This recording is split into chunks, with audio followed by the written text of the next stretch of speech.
हमारे यहाँ पर ये फिक्रा बड़ा मशहूर है कि ये मत देखो कौन कह रहा है, ये देखो क्या कह रहा है। और अच्छी बात ले लो, बुरी बात छोड़ दो। तो ऐसा कैसे हो सकता है? ऐसा कैसे हो सकता है? थोड़ा सा इंसाफ कीजिए और तवज्जो दीजिए। सरवरे कौनैन फखरे मौजूदात सल्लल्लाहु अलैहि वसल्लम ने 40 साल तक जो अमल दिखाया वो क्या था? काफिर, बुत परस्त, जालिम और फासिक और फाजिर लोग, जंगो जिदाल में मसरूफ लोग, कत्लो किताल में मसरूफ लोग, शिर्क और कुफ्र की गंदगियों में गर्क लोग नबी करीम सल्लल्लाहु अलैहि वसल्लम के 40 साल पाकीज़ा किरदार को देखकर ये कहने पर मजबूर थे कि आप सादिक और अमीन हैं। यानी हुजूर अलैहिस्सलाम के अखलाक़ करीमा, किरदार हसना की तारीफ की काफिर ने भी। खूबी वो कि दुश्मन भी कहे हाँ आपके अंदर खूबी है। तो अब सरवरे कौनैन सल्लल्लाहु अलैहि वसल्लम ने जब कोहे सफा पर जलवा फरमा होकर ये इरशाद फरमाया कि ऐ लोगों मेरे बारे में क्या कहते हो, तो लोगों ने क्या कहा कि हम आपको सादिक और अमीन जानते हैं, हम मानते हैं कि आप सच्चे हैं, आप अमानतदार हैं। फिर उसके बाद नबी करीम रऊफ़ुर रहीम सल्लल्लाहु अलैहि वसल्लम ने दावत इस्लाम पेश फरमाई। ख्याल कीजिएगा बेटा, ये मामे वाले जो शहजादे हैं ये आगे आ जाए, आगे आ जाओ बेटा, दोनों आ जाओ, आप दोनों पीछे वाले भी आगे, तवज्जो खराब हो गई। शाबाश, जल्दी जल्दी। सरवरे कौनैन सल्लल्लाहु अलैहि वसल्लम ने 40 साल तक जो कुछ करके दिखाया, कोहे सफा पर चंद जुमलों में उसका नतीजा बताया कि मेरे बारे में क्या कहते हो। अब हुजूर अलैहिस्सलाम ने अपनी शख्सियत का मयार उनके दिलों में कायम फरमाया और ये जाहिर किया, ये साबित किया कि सिर्फ ये मत देखो कौन कह रहा है, क्या कह रहा है, बल्कि ये देखो कि कौन कह रहा है। पहले कहने वाले की शख्सियत की वैल्यूज को देखो, उसकी हकीकत को समझो कि वो खुद कितने पानी में है, वो कहने के लायक है कि नहीं, उसकी बात सुनी जाए कि नहीं, उसकी बात सुनने के काबिल है कि नहीं, उसकी बात रखने के काबिल है कि नहीं, उसकी शख्सियत मुतासिर कुन है कि नहीं। एक आदमी आकर कोई भी अच्छी बात कहे, क्या हम ऐसे मान लेंगे?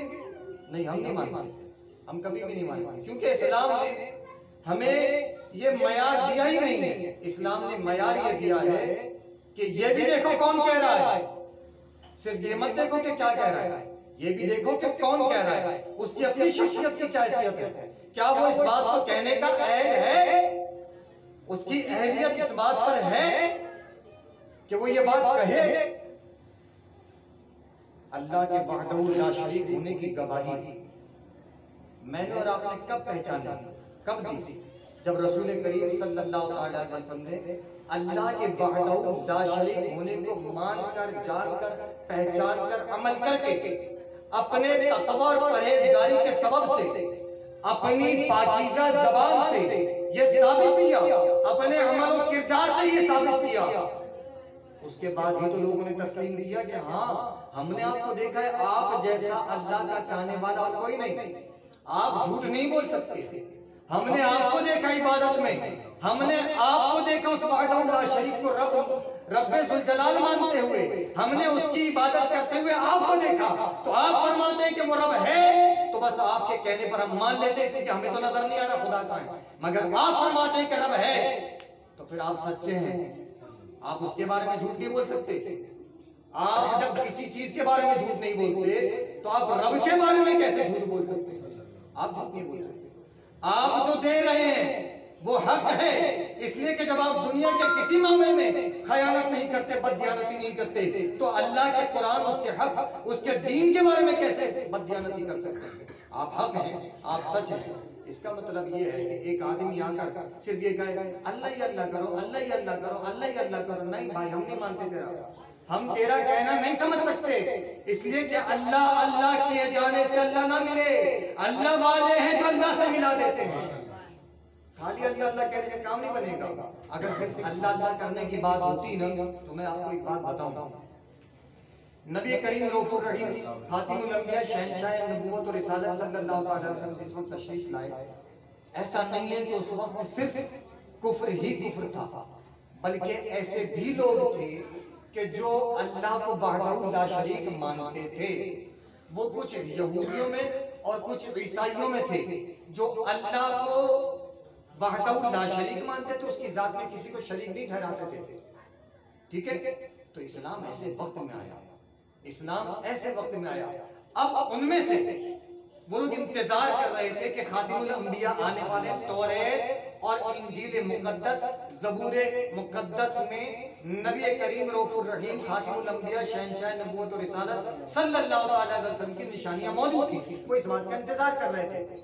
उनका ईमान तौहीद पर था, मगर वो रिसालत का इंतजार कर रहे थे। अब क्या हुआ, उन्होंने उनमें से बाज लोगों ने, उनमें से बहुत अहम नुक्ता अर्ज कर रहा हूं, उनमें से बाज लोगों ने देखा कि चूंकि ये हमारी कौम में से नहीं आए, ये हमारी कौम में से नहीं आए, हम हैं इसराइली, हम हैं इब्रानी और हमें फलाने फलाने, या हमारे कबीले में से, हमारे खानदान में से, हमारी कौम में से, हमारे इलाके में से नहीं आए, ये तो कुरैश में से आए, ये तो अब्दुल मुत्तलिब की औलाद है, ये तो अरबी है, ये तो मक्की है, हम इन पर क्यों ईमान लाए? तो जिन्होंने अल्लाह के वहदहू ला शरीक होने का इकरार तो किया था, मगर रिसालत का इनकार किया, उनका अल्लाह के वहदहू ला शरीक मानने का कुछ फायदा उनको नहीं मिला, वो कुफ्र की हालत में गए। और जिन्होंने रिसालत को कबूल कर लिया, नबुव्वत के साथ, वहदानियत के साथ रिसालत का मानना जरूरी है, जिन्होंने अल्लाह की वहदानियत को माना फिर रिसालत का भी इकरार किया, तो वो मुसलमान ठहरे, वो कामिल हो गए, वो मकबूल हो गए, वो मुसलमान हो गए। और जिन्होंने रिसालत का इनकार किया वो बर्बाद हो गए। पता ये चला कि खाली अल्लाह अल्लाह करने से बात नहीं बनने वाली, सिर्फ अल्लाह अल्लाह करने से काम नहीं बनने वाला, और अल्लाह अल्लाह करने के भेष में लोगों का ईमान खराब करना ये बड़ा आसान है। मैं आपको अजीब बात बताता हूँ, आज के दौर में कुछ लोग हैं, मिसाल के तौर पर आसान मिसाल दो, कादियानी लोग हैं, वो कहते हैं कि हम भी तो मानते हैं मोहम्मद सल्लल्लाहु अलैहि वसल्लम, हम भी मानते हैं, मगर वो क्या मानते हैं? उन बदबख्तों लईनों का कहना ये है, उन मलऊनों का कहना ये है कि माज़अल्लाह उनका जो पादरी था, जो बदबख्त था कादियानी पलीद, उस शैतान को कहते हैं कि वो मोहम्मद था, वला हौला वला कुव्वता इल्ला बिल्लाह। उस बदबख्त ने कहा, अपनी किताबों में लिखा, उसने बकवास की, उसको यहूदियों ने, ईसाइयों ने पैदा किया था, उन्होंने उसको मुसलमानों में लेकर आए थे, पैसा देकर ये लालच दिया था कि तू ये बोल कि मैं अल्लाह का नबी हूँ, अल्लाह का रसूल हूँ। तो उसने बड़ी बड़ी बकवासें की, कहता था कि अल्लाह ने मुझे दोबारा पैदा किया, मैं मोहम्मद हूँ, वला हौला वला कुव्वता इल्ला बिल्लाह, अस्तगफिरुल्लाह अस्तगफिरुल्लाह अस्तगफिरुल्लाह। और जो मुझे ना माने तो उसकी माँ को गाली देता था, हर मुसलमान की माँ को गाली दी उसने। कभी आपने देखा, आपने कभी सुना कि किसी नबी ने नबी होने का दावा किया, किसी रसूल ने रसूल होने का दावा किया और किसी की माँ को गाली दी हो और कहा कि जो मुझे नबी और रसूल ना माने तो वो फलानी की औलाद हो, फलानी का बच्चा? किसी नबी किसी रसूल ने ऐसी हरकत नहीं की, क्योंकि नबूवत और रिसालत के खिलाफ है, नबूवत और रिसालत के आदाब के खिलाफ है। नबूवत और रिसालत में निहायत हिल्म और बुर्दबारी है, सब्र है, तामुल है, अखलाक है, किरदार है, पाकीज़गी है, तहारत है। तो सबसे पहले गिलाजत इसने जब ये बकी, तो यहीं से इसकी खबासत जाहिर होती है कि ऐसा आदमी नबी होना तो बड़ी बात, मुसलमान नहीं हो सकता, वो मुसलमान नहीं हो सकता। और ऐसे ही कुछ लोग आज हमारे दरमियान दाढ़ियां रखकर नमाजें भी पढ़ते हैं, मस्जिदें भी बनाते हैं, सब कुछ करते हैं, कुरान भी पढ़ते हैं, मगर वो कहते हैं कि जी नबी तो बड़े भाई की तरह से, नबी की ताज़ीम फकत बड़े भाई के जैसी है, इससे ज्यादा नबी की कोई ताज़ीम नहीं। वला हौला वला कुव्वता इल्ला बिल्लाह। आप मुझे बताइए, बड़े भाई से बड़ा कोई होता है कि नहीं होता? होता है कोई? कौन होता है भाई? बाप होता है, और उनसे भी बड़ा कोई होता है, दादा भी होता है, उनसे भी बड़ा कोई होता है। यानी यूं रिश्ते अगर तलाश करें तो रिश्तों में तो बहुत सारे मिल जाएंगे। अगर इस इंसानी रिश्ते और नाते के एतबार से आप नबी की नबूवत और रिसालत की ताज़ीम और तौकीर की बुनियाद ठहराते हैं तो कितनी बड़ी बदनसीबी है। फिर आप दाढ़ी रखकर नमाजी बनकर मस्जिद में कुरान उठाकर लोटा मुसल्ला लेकर घूमते फिर और बोलेंगे जी हम भी मुसलमान हैं। ऐसे मुसलमान नहीं बन सकता कोई शख्स, ऐसे कोई मुसलमान नहीं बन सकता कि नबी को आम आदमी जैसा बना डाले, कि मिसाल यहां तक दे, अपनी किताबों में यहां तक धर दे, ये तरीका कार बनाए कि जैसे नबी के दो हाथ ऐसे हमारे दो हाथ, ऐसे जैसे नबी की दो पांव ऐसे हमारे दो पांव, जिस तरह यूं खाते हैं उस तरह हम खाते पीते हैं, जिस तरह वो चलते फिरते ऐसे हम चलते फिरते। सो वो हमारे जैसे आदमी हैं, बस अल्लाह ने उन्हें अपनी नबूवत देकर भेजा, रिसालत देकर भेजा, कुरान देकर भेजा, उन्होंने अपना काम किया, बस इससे ज्यादा उनकी कोई वैल्यू नहीं। बला हौला वला कुव्वता इल्ला बिल्लाह। ये मेरे हाथ में नबी की शान पर मुताल्लिक किताब है, इसकी आयत पढ़िए, इसके अंदर मौजूद कुरानी आयत पढ़िए। कुरान कहता है कि इस नबी के बारे में सल्लल्लाहु अलैहि वसल्लम, नबी के बारे में कुरान कहता है कि इनके पास हाजिर हो तो उफ तक ना करना, ऊंची आवाज में बात मत करना। और एक जैसे हमारे यहाँ पर आमतौर पर आम लहजे में बात करते हैं, अबे यार सुना क्या हाल है, जब हमारे यहाँ पर आम तौर पर और जैसे कि दोस्तों में यूं कहते हैं, भाइयों में यूं कहते हैं, लेकिन बाप के लिए दूसरा, अखलाक का एक दूसरा थोड़ा सा अच्छा लेवल होता है, ऐसा भी नहीं।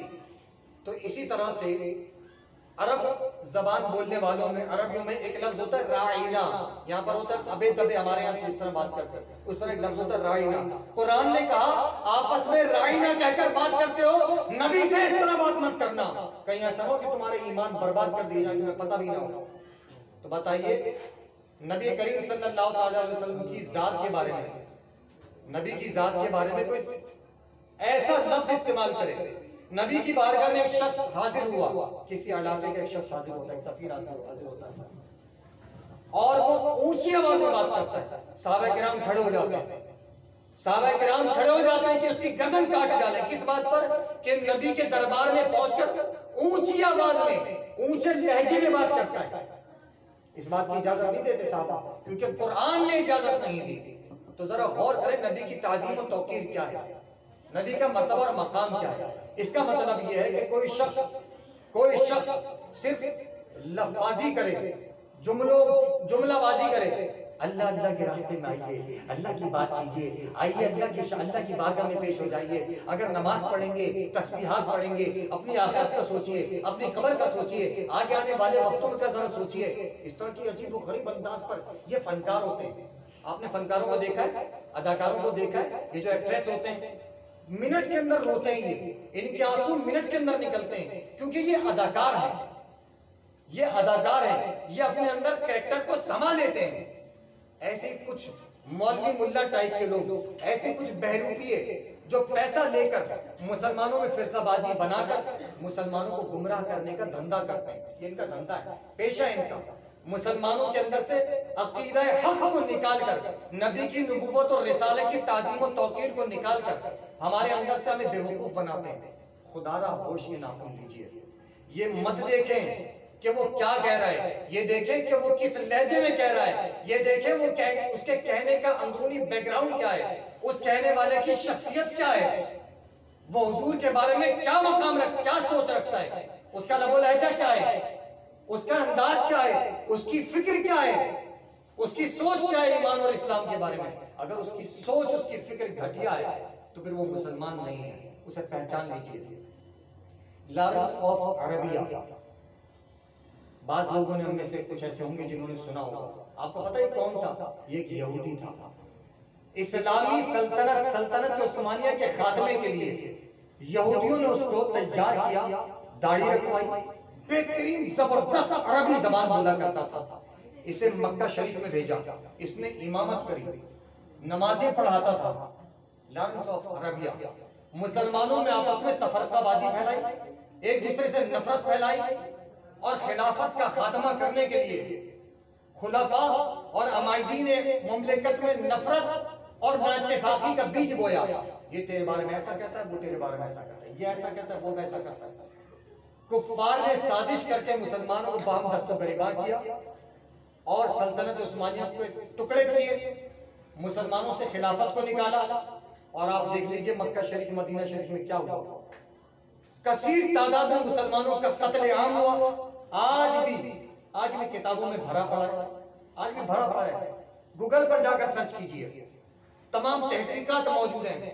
मक्का और मदीना शरीफ के कब्रिस्तानों को तहस नहस कर दिया, बिल्डोजर चला दिया। नाम निहाद सेकुलरिज्म लेकर आए इस्लाम के अंदर, और एक ऐसी नई सोच लेकर आए, तोड़ मड़ोड़ कर गलत बातें बयान की।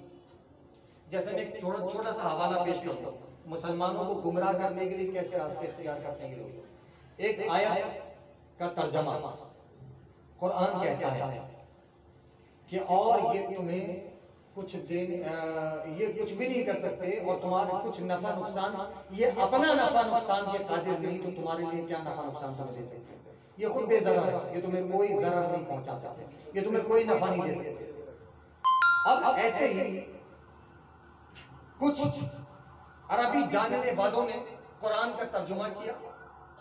जरा समझिएगा मेरी बात। अरबी जानने वालों ने अरबी जबान सीखकर उसका तर्जुमा किया, और उन्होंने इस आयत मुबारका के तर्जुमे में ब्रैकेट डालकर, उर्दू और इंग्लिश जो पढ़ना और समझना जानते हैं वो इस बात को समझ सकेंगे, ब्रैकेट डालकर अपने ख्यालात उसमें लिखा, और ये नबी और पैगंबर और ये औलिया अल्लाह तुम्हें कुछ देने पर कुछ करने पर कादिर नहीं, और ये नफा नुकसान पहुंचाने पर कादिर नहीं। बताइए कुरान की कौन सी आयत और कौन से हर्फ और कौन से लफ्ज का तर्जुमा था ये। मुख्तलिफ फिरकों के मौलवियों के तर्जुमे इसी तरह के, जरा उनको पढ़ें तो सही, पता चलेगा कि कुरान के साथ कैसा खिलवाड़ किया, कैसा मजाक किया गया। जो फिरके पैदा किए मुसलमानों के अंदर, अल्लाह अल्लाह अल्लाह अल्लाह अल्लाह के रास्ते में आइए, अल्लाह के रास्ते में आइए, ये इस तरह से लोगों को बेवकूफ़ बनाते, लोगों का ईमान तबाह बर्बाद करते हैं। ये हर दाढ़ी वाला मुसलमान हो ये ज़रूरी नहीं है। अभी कुछ अर्सा पहले कोयटा की तरफ 27 साल तक एक सिख इमामत करता रहा, इंडियन था, पकड़ा गया, पाकिस्तानी इंटेलिजेंस एजेंसी ने उसको पकड़ा। बताइए जब एक आदमी इमामत करता होगा, क्या उसको नमाज नहीं पढ़ने आती होगी, कुरान नहीं पढ़ने आता होगा, उसको कलमे नहीं आते होंगे, उसको कुरान का तरीका नहीं आता, उसको हदीसें नहीं आती होंगी, क्या उसको नहीं आता होगा? उसने ईद की नमाज नहीं पढ़ाई होगी, उसने जुम्मे की नमाज नहीं पढ़ाई होगी, उसने रमजान की तरावी नहीं पढ़ाई होगी, उसने क्या नहीं किया होगा? मस्जिद में इमामत करता था। तो ऐसे ऐसे लोग हमारे दरमियान भेजे जाते हैं साजिशें करके। तो समझे इस बात को, और गुमराह लोगों के पीछे ना चले, गुमराह लोगों की बातें ना सुने, और फकत अल्लाह अल्लाह करने वालों से के पीछे ना चले। हकीकत को समझें, जिसकी जबान और जिसकी बात और जिसका लहजा हमारे दिलों के तारों को हिला डाले ना, और हमें इश्क़ नबी में आंसू हमारे निकलने पर मजबूर कर दे, खौफ खुदा और इश्क़ मुस्तफ़ा सल्लल्लाहु अलैहि वसल्लम हमारे अंदर पैदा कर दे, जो हमें आखिरत की सोच और फिक्र के साथ साथ ईमान की मजबूती और सलामती की तरफ लेकर चले, बस समझ ले कि ये आदमी सच्चा है।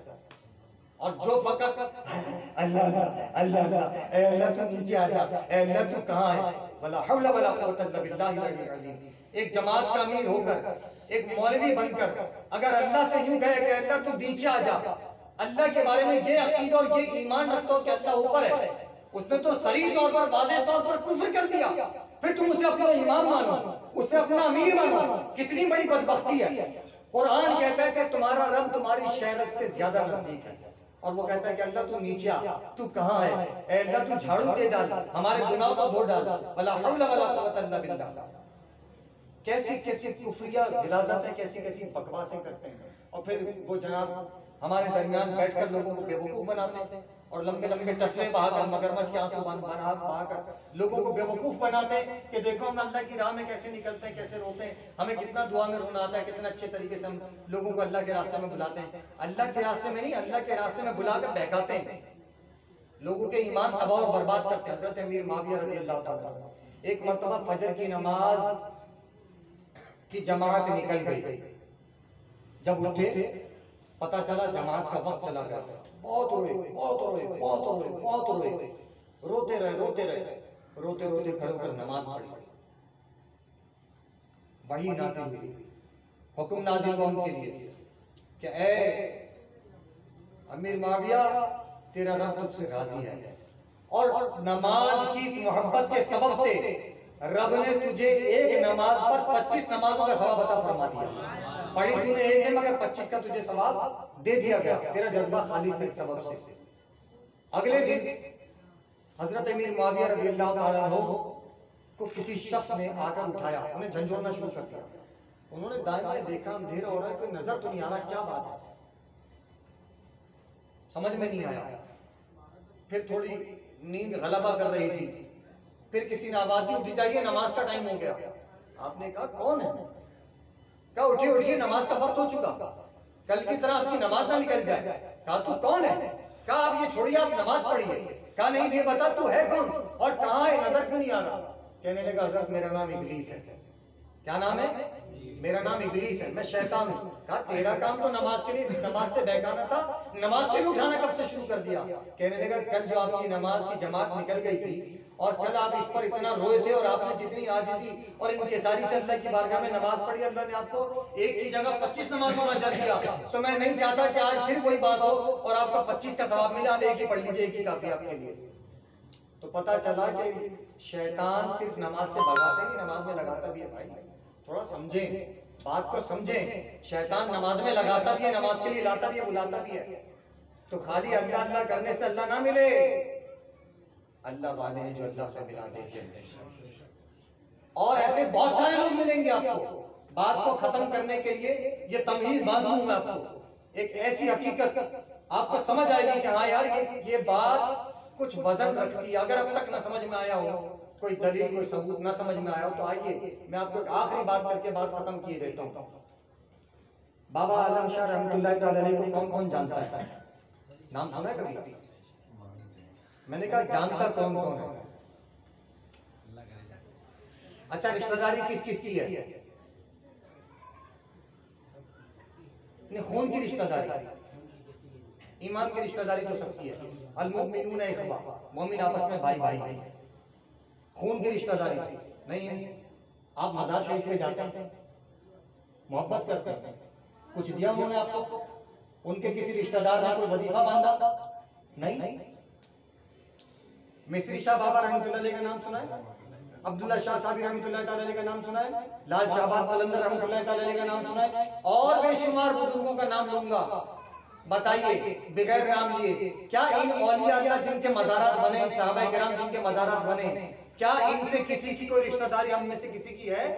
किसी की कोई पहचान, कोई कौम, कबीला, कोई इलाका, कोई ऐसी कुर्बत, कोई किसी रिश्तेदार से किसी ने कोई वजीफा बांधा हो, कोई ताल्लुक बांधा हो? इनके नाम पर जाकर अल्लाह से, इनके हवाले से, इनके मज़ारात पर जाकर इनसे मोहब्बत किया करो, इनके वसीले से मांगा करो। किसी ने कहा, अगर किसी ने कोई वजीफा दिया, कोई पैसा दिया, कुछ कहा, इनसे मोहब्बत करो, इनसे रिश्तेदारी करो, इनसे ताल्लुक कायम करो, किसी ने कहा?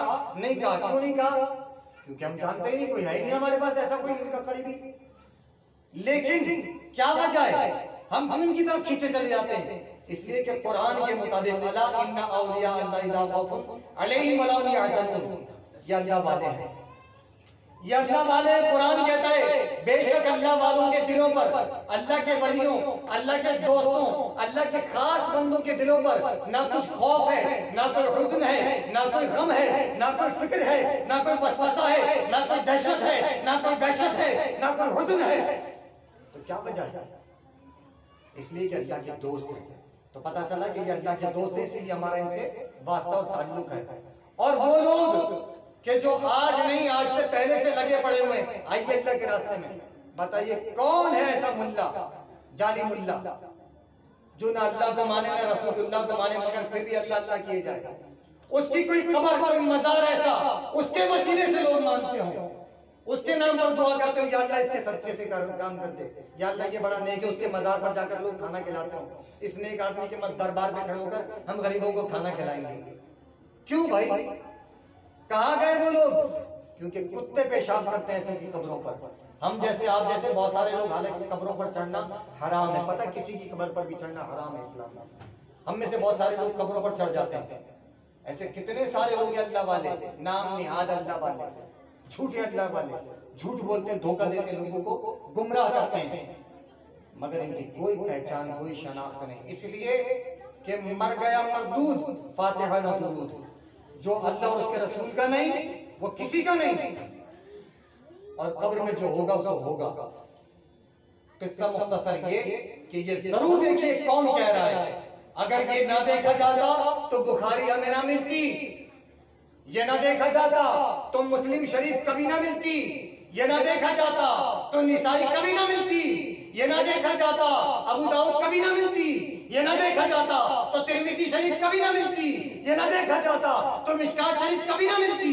इसलिए कि ये वो अल्लाह वाले थे, ये अल्लाह के प्यारे थे, जिन्होंने एक एक हदीस जब लिखी तो उन्होंने ये देखा ये हदीस सुनाने वाला कौन है, इसका बाप कौन है, इसका दादा कौन है, इसका परदादा कौन है, ये नमाजी भी है कि नहीं, ये परहेजगार भी है कि नहीं, ये सच्चा भी है कि नहीं, ये परहेजगार भी है कि नहीं। और वो हदीसें जब लिखते थे, वो जब हदीसें हम तक पहुंचाना चाहते थे, किसी से सुनते थे, पहले वुजू करते थे, गुस्ल करते थे, वुजू करते थे, 2 नफिल पढ़ते थे, सलातो व सलाम पढ़ते थे, और फिर हदीसें सुनते और फिर उसको लिखते थे, तब वो जाकर हदीसें हम तक पहुंची। ऐसे बेवुजू मुल्लाओं के पीछे चलकर अपना ईमान जाया मत कीजिए, जिन्हें वुजू का तरीका भी नहीं आता, उनके बाप दादों की छानबीन कीजिए, उनके अपने किरदार की छानबीन कीजिए। हर एक का माल हड़प कर जाइए, हर एक का माल खा जाइए, सूद भी ले लीजिए, जुआ भी खेल लीजिए, रिश्वत का लेन देन भी कर लीजिए, सब कुछ हजम हो जाता है, लक्कड़ भी हजम, पत्थर भी हजम। तो ऐसे बहुत सारे जाली मुल्ला मिल जाएंगे आपको, दीन के नाम पर बहकाने और भटकाने वाले मिल जाएंगे, बहुत सारे मिल जाएंगे। तहकीक कीजिए, बड़े बड़े दाम ऐसे मिलेंगे। और जब मर जाते हैं, जब मरते हैं, अजीब गरीब हकीकत जरा देखिएगा, जब मरते हैं उनके चेहरे देखने से लायक नहीं होते। गूगल पर, यूट्यूब पर निकाल कर ऐसे नामवर लोगों की मैयतों के चेहरे देख लीजिए जरा, उनकी मैयतें भी और उनकी तस्वीरें भी देख लीजिए, मरने के बाद क्या हाल हुआ, और अल्लाह वालों के चेहरे भी देख लीजिए कैसे मुस्कुराते हुए जाते हैं।